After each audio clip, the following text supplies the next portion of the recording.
Hello, ഇത് ഞങ്ങൾ കോവളത്ത് പോയതിൻ്റെ പാർട്ട് 2 ആയിട്ട് ഈ കുട്ടി വ്ലോഗിനെ പരിഗണിക്കാം. കാരണം ഞങ്ങൾ അവിടെ ചെന്നിട്ട് ചായ സ്പോട്ട് തേടി കുറേ നടപ്പുണ്ടായിരുന്നു.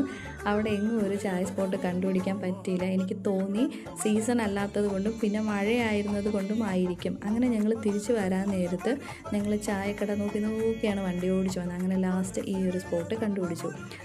അപ്പോൾ ദേ ഞങ്ങളെ നോക്കിക്കൊണ്ട് ചൂടായിട്ട് നല്ല ഉള്ളിവട നല്ല മുരുമുരാന്നിരിപ്പുണ്ട്. ഞങ്ങൾ രണ്ടുപേരും ഉള്ളിവട തന്നെയാണ് എടുത്തത്. പിന്നെ ഞങ്ങൾ 2 ചായയും പറഞ്ഞു. എന്നെ ഏറ്റവും ഞെട്ടിച്ചൊരു സംഭവം എന്ന് വെച്ചാൽ ഈ ഗ്യാസിന് വില കൂടിയ സമയത്ത് ഒട്ടുമിക്ക കടകളിലും ചായയ്ക്ക് മിനിമം 12 രൂപയും 15 രൂപയും ആക്കിയത് ഞാൻ കണ്ടിട്ടുണ്ട്. ഞാനൊരു ചായപ്രേമി ആയതുകൊണ്ട് മിക്ക സ്ഥലങ്ങളിലും ഞാനിപ്പം ഈ റേറ്റിലാണ് കണ്ടിട്ടുള്ളത്. പക്ഷേ ഇവിടെ 10 രൂപ, ചായയ്ക്കും വടയ്ക്കും 10 രൂപ.